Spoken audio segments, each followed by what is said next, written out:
Okay. I didn't really feel like writing a video today, being honest with you. But again, like I always say, life is funny. And it's always amusing. And spoiler warning for you people who don't like political discussions, don't watch this video because I'm about to get real with you. So, this whole summer, there was this whole debate in the YouTube community and across America about racism with Miles Morales. This is across the Spider-Verse versus the Little Mermaid. And everybody was sitting up there, who were trying to say that they weren't racist, was trying to champion Miles Morales' Across the Spider-Verse for being the movie that showed that we're not racist, we're just trying to give constructive criticism. Because the Little Mermaid got turned black. Well, fast forward to the present day and Spider-Man 2 is out. Now, I haven't got my copy yet. I'm still trying to get that $80 plus tax that I'm going to need to get the deluxe version for my PS5 because, I would have got the 100, but I'm not paying $100 for a game that I just get a free statue and a few masks of. I mean, if you make me pay 100 for something, personally, I want everything unlocked. That's just me. However, that's not what we're going to talk about today. What we're going to talk about today is how Miles Morales has exposed racism yet again in America. How, you may ask? Well, it has recently been reported and confirmed by Insomiac that Miles, going forward, will be their main Spider-Man. And the internet is basically flipping their minds. Talking about why, oh my God, woke this, woke that, oh they this, oh that, blah, blah, blah, blah, blah, and woo, woo, woo, woo, woo. So, here we are again. And I'm going to say it like this.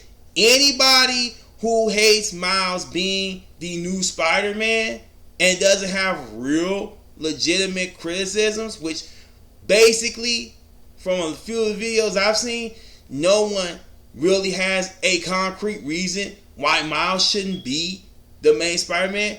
Just accept the fact that you don't like the fact that a brother is replacing a white guy being Spider-Man. Just accept it. Just say it. Stop sitting up here trying to be with the woo-woo and the blue-blue and the blah, blah, blah, blah, blah. Just accept it. I saw one video today where the guy was saying, well, Miles isn't ready.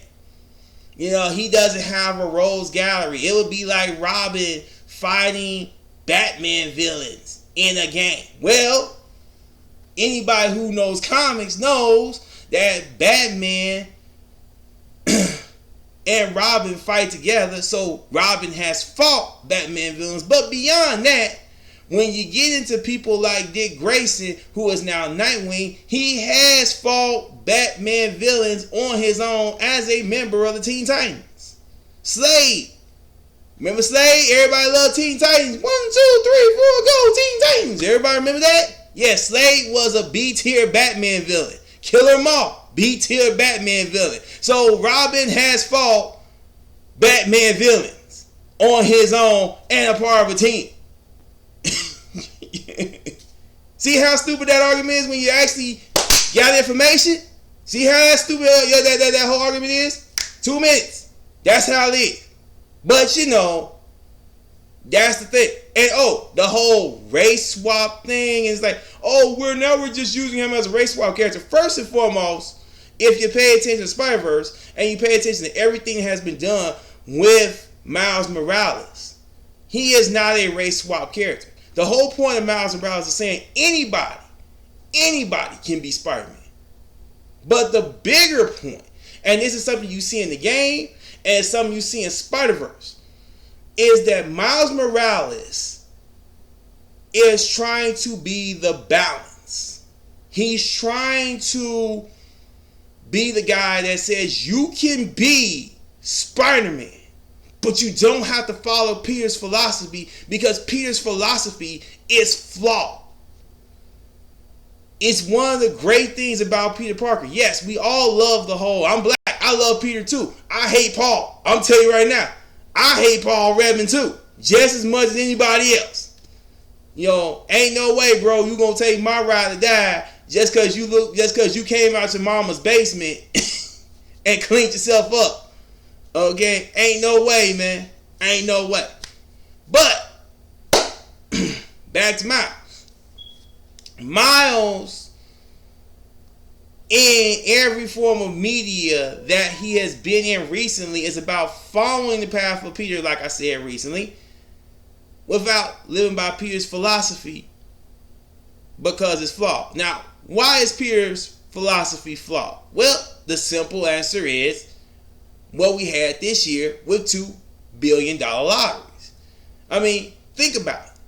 Why would you play something that even the people who are pushing it on you tell you that you have a better chance of dying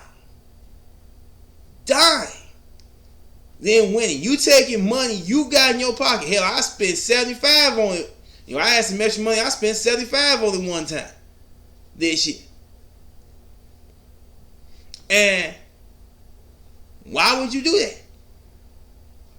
Well, it's because of what Eminem says. You get that one shot that can change your life. And that's why Peter's philosophy is flawed. Because yes, with great power comes great responsibility, but with all power comes opportunity. As you see in the game, because Peter doesn't have that understanding, that adherence to this philosophy builds up inside of him. Like when you go in, spoiler warning for people who ain't played the game or ain't watched it on YouTube like I did, when you go into his mind with Miles and Mr. Negative, you see all this stuff that Peter just repressed, just let go, hasn't let go of in his mind, and just the burden of being Spider-Man on him. The fact that no one appreciates what he does, that he always puts his people, his family, and friends in jeopardy. I mean, he literally gets fired, spoiler world again, at the beginning of the game because him and Miles have to go and tag team Sandman. And while, yeah, he's doing something to protect the children that he's supposed to be teaching by using his powers to stop the threat, the principal don't know that. So, to the principal, it looks like you abandon your charges. And that's not something that they can have. So, you lose your job. And you have to live with Mary Jane, writing articles for J. Jonah Jameson. Yet again, something we should be talking about with J. Jonah Jameson being an evil force in Spider-Man's life, slandering this man's name, and also holding his girlfriend hostage, technically, not knowing that he's Spider-Man, but technically because of the fact that she is his girlfriend, he's being held hostage because he can't get a stable job. As Screen Jane said, he can't keep a stable job being Spider-Man.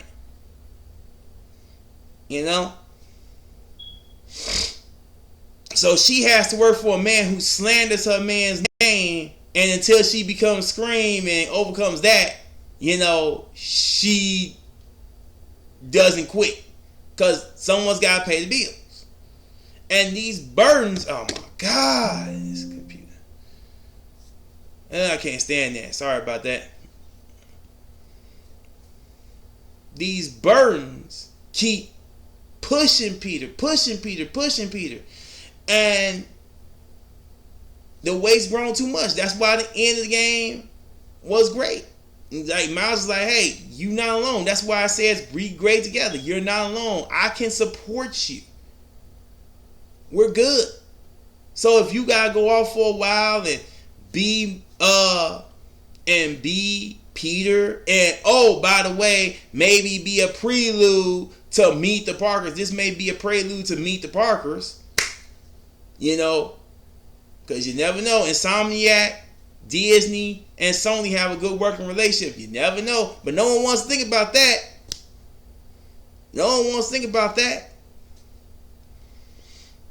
They just want to whine and cry about wokeness.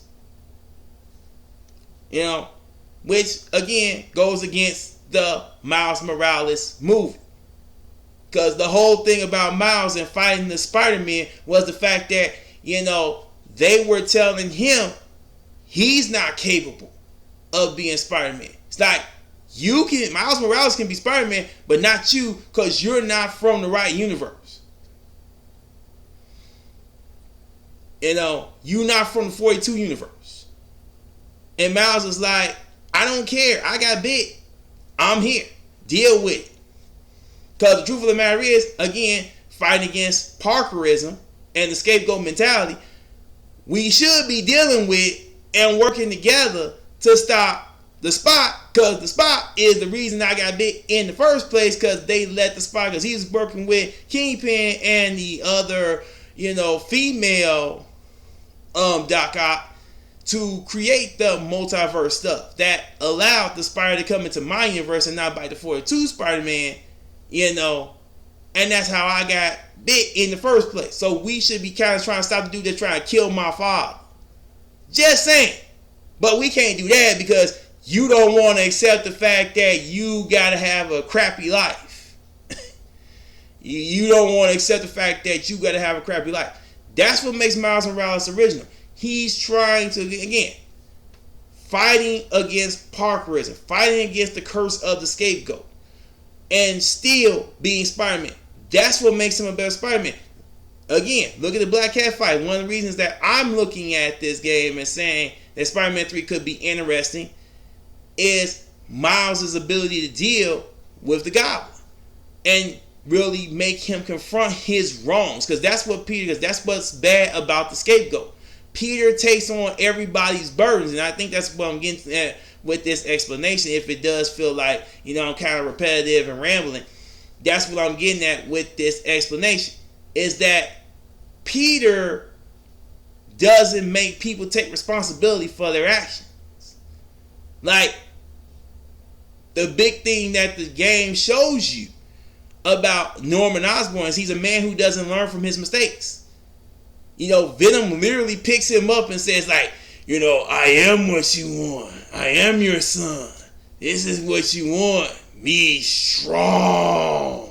It's one of the biggest points in the game. But no one wants to talk about that. Everybody wants to talk about Miles replacing Peter. And Miles ain't better than Peter. Miles is better than Peter because Miles does not accept being a scapegoat. Miles takes on things, and even beyond that, even if you do want Miles to have a Rose Gallery, and even if you do want new representation, what's the answer? I mean, literally, people are criticizing playing as a deaf girl for 5 minutes. I mean, I personally, and I will admit this, I don't like him being with a deaf girl because I think it's a bit checklisty. You know, it doesn't serve a real theme purpose like Alicia and Ben Grimm, where the whole fact that she's blind is about, you know, getting to know the person and looking beyond exterior appearances and loving somebody for who they are. That's kind of the theme of their relationship. So her being blind and him being a rock monster and her loving him, you know, works. I'm like, what does Miles dating a deaf girl really do to enhance Miles' character? That I'll complain about. Just like I'll complain about Black Cat being gay. Or lesbian. I have a problem with that because it continues something that I haven't liked since they did that with the girl from American Pie, the Bandcamp girl from American Pie, or Willow. Don't know her real name. Alicia something or another. I don't know the last name. But Willow in Buffy, where they turn her lesbian just so she could lose her girlfriend and turn into some kind of vengeance demon witch hybrid and almost destroy the world. And who she had to be stopped by? Oh, she got stopped by Xander, right? Xander was the only one left standing who had to stop her from killing everybody, right? Wasn't Buffy. Wasn't the guy who trained Buffy. Wasn't nobody else. It was just Xander. The guy who basically in the series had, in the whole history of Buffy, had the worst romantic luck with anybody. I mean, let's be real. Cordelia didn't even have a brain when she was in Buffy, but somehow this broad ended up going over the angel, started, seeing visions and helping him with his stuff, eventually basically giving birth to the Antichrist, by having sex with his son, and then became a sentient being. All after leaving Xander. That's all you need to know about how bad Xander had it when he come to relationships. But this guy was the last guy left standing, but we couldn't hook them two up. No, Willow's got to be gay. That's what lesbian. That's what I have a problem with. Is when you say, when you can't be with the one you want for a woman or even a man, just be a lesbian. Just be gay. You can't have another heterosexual relationship. That's bad representation. I'm against Snow White because the dwarves are positive. They're protecting her from the queen. They're being positive. They're helping her. They're protecting her. Why do you want to get rid of that? That's positive representation. That's good representation. Why you want to get rid of that? That's when I have a problem. But when you tell me Miles Morales is going to be the new Spider-Man for a while, you're not saying they're not going to go back to Peter. He just said for, the time being. It could be, 2 games, 3 games, 4. They could be good games. And then basically, story-wise, they say, okay, we let Peter be gone for a while. He had his little break. Now let's bring Peter and Miles back and have a team up. Or let's make a Peter, let's give Miles a break and let Peter have the spotlight back. He didn't come back, he didn't took a break, he didn't got his life together, got a decent job, done. Had a couple kids with Mary Jane, and he just want to go out and put the suit back on. And it's like, hey, okay, I'm cool with that. I like Peter too. And I'm black. You can see on my screen. I'm a black man. Chocolate, baby. Pure D 100% shot side chocolate. And I'm saying this. So, personally, I think it's selfish. I think it shows that white people are racist because we play as white characters in 90% of the games that come out. Hell, even Resident Evil 5, the game that's considered the most racist, one of the most racist games ever by some people. I don't agree with that. I mean, I'm like Resident Evil 4 and Resident Evil 4 Remake, it wasn't like the Ganados were speaking English. I mean, yeah, the bosses that you fought were speaking English, but the majority of the Ganados you fought, they were speaking Spanish. Them was Spaniards. So, okay. But, let's be real.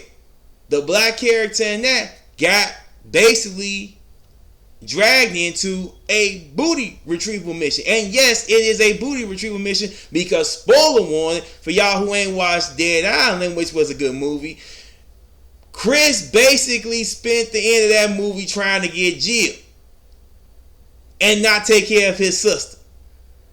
Jill Valentine, who is immune to the T-virus, over, your sister.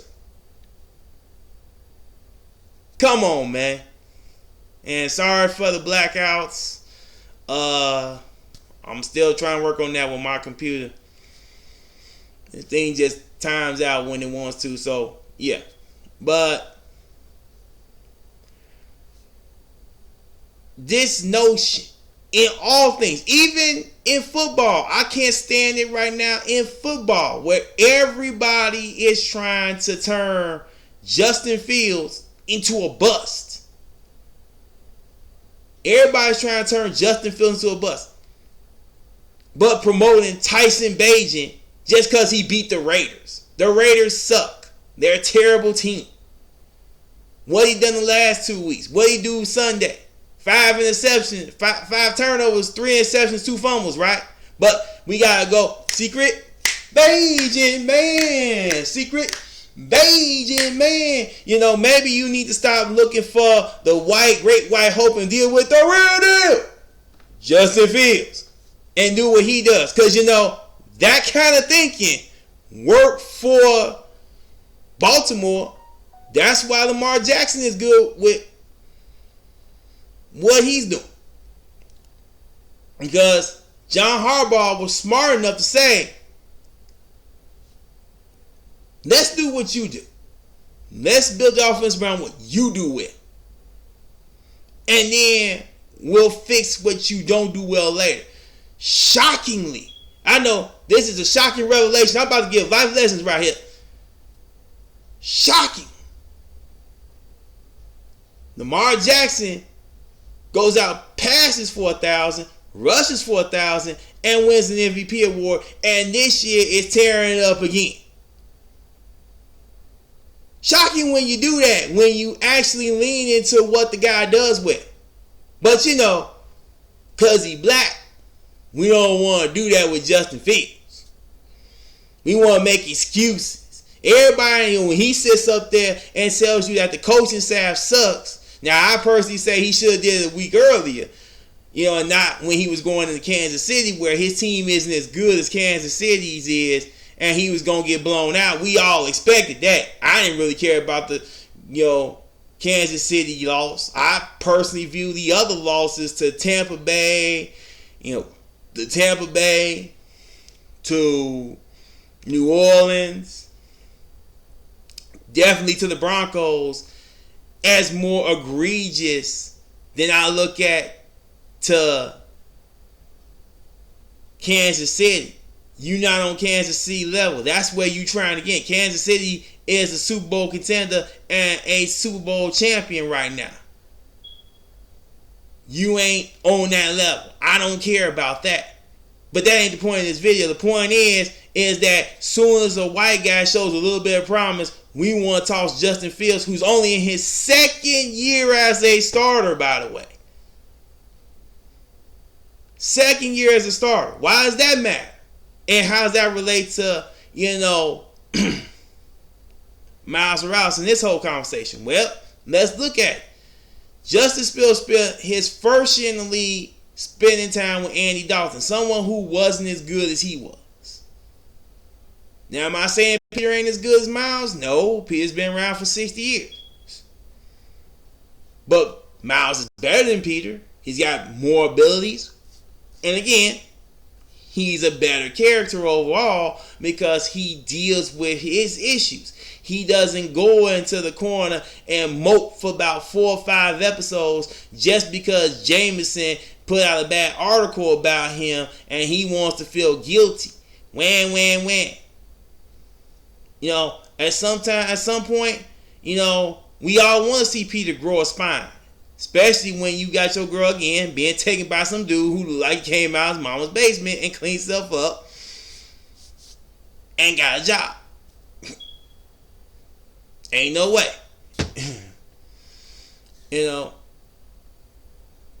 And so Justin Fields has to deal with that. So back to Justin Fields. Justin Fields has to deal with being on the bench for half a season. Then in his first game, he gets sacked 9 times. Splits again, has to split time with Andy Dalton, so he doesn't, know the playbook as good as Andy Dalton does. Then in his second season, he has a whole new coaching staff and a whole new regime that's basically trying to tank. We learned this when Justin Fields, ironically, in the Buffalo game, threw a 50-yard pass to someone else who probably should become the Bears in Velus Jones Jr., and he called it. And while that was a great momentum play, the Bears chose to constantly run the ball after that. That's when everybody, including myself, figured out the Bears were tanking that season. Coming to this year, the Bears get all this stuff for him. They get all these new players, blow up the whole team, get mostly new players, and just expect Justin Fields to have the chemistry with everybody on this team when you have incompetent coaching, to deal with, and just expects him to overcome. I expect good quarterbacks to overcome, but again, like I said with Lamar Jackson, I expect people to get help too. And he's not getting any help from this coaching staff. But they sure trying to find a way to make Secret Agent Man good, aren't they? They run the ball more with Tyson Bagent. They don't want to run the ball that much with Justin Fields. They try to put Bagent in better positions. They don't do that with they move the pocket with Tyson Bagent. They don't really move the pocket with Justin Fields now, do they? Like, I don't even hate Tyson Bagent. I think he, like a lot of people said, he could be a good backup. But, he's not as good as Justin Fields, as the last two games have shown. But this need for the great white hope and this lack of desire to work with black quarterbacks is what's killing the league. You can't tell me that all these black quarterbacks that have been drafted since Lamar Jackson suck. You can't tell me that. You can't tell me Trey Lance sucked. Trey Lance got injured. At some point, we got to accept the fact that other people are here too. It's like white people. You're going to be okay. Justin Herbert's not going anywhere. Derek Carr is not going anywhere. It's okay to let somebody else shine. You gonna be all right. That's what the whole point of this video is about. Let somebody else shine. Stop trying to sabotage a movie just because it's got, wokeness in it, and look at the diversity in the movie. Criticize bad diversity. Don't just criticize diversity. I mean, for God's sake, you criticizing the game because you got to play one mission as Miles' deaf girlfriend. Like, you can't play as a deaf person for like 5 seconds. I mean, yeah, it's not the greatest mission in the world, but it's got to start somewhere. Other people exist. Other people deserve a time to shine. Like, I didn't care about Black Panther because of Black Panther. Because a lot of people don't realize this, and a lot of people don't talk about this. Because he didn't do good on his taxes. But the first Marvel success was the Blade trilogy back in 1998, in the early 2000s. So I didn't care about Marvel's commitment to the black community. What I wanted to see was Wakanda, and see a thriving black society where everybody was happy, where everybody was healthy, where they got to be shown having a positive community. Instead of every time you see a black community, it's this dump where you hear sirens in the background and you got fences all around and everybody giving dap, trying to look good. Trying to say, yeah, man, we out here on the struggle, we hustling, we grinding. And yeah, that's where I'm from. All right, again, Southside chocolate, baby. Southside chocolate. Southside Chicago, 100%. Southside Chicago man living in Texas.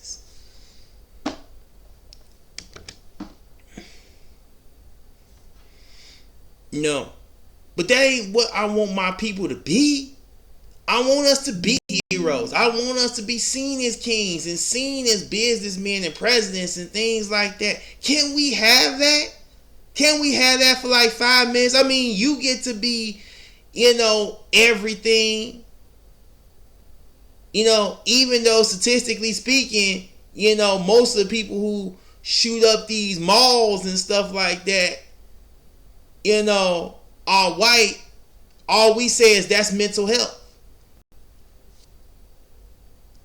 But when it's a Latino or when it's us, as black men, y'all say we thugs and thieves.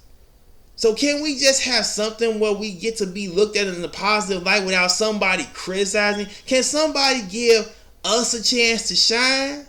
Or even a Chinese person or a Latino or a lesbian, if it's done, or a gay person, if it's done right and it's positive, just do it. Just support it. If you can't do that, then don't say you're not racist. Don't say you want equality, because it's got to start somewhere. Someone's got to make that leap. Someone's got to try. Someone's got to be out there and say, let's give it a shot. Like I said about the lottery, one shot. One shot. But that's all I got for this video. If you like anything I say, subscribe to my channel, and I'll catch you in the next one.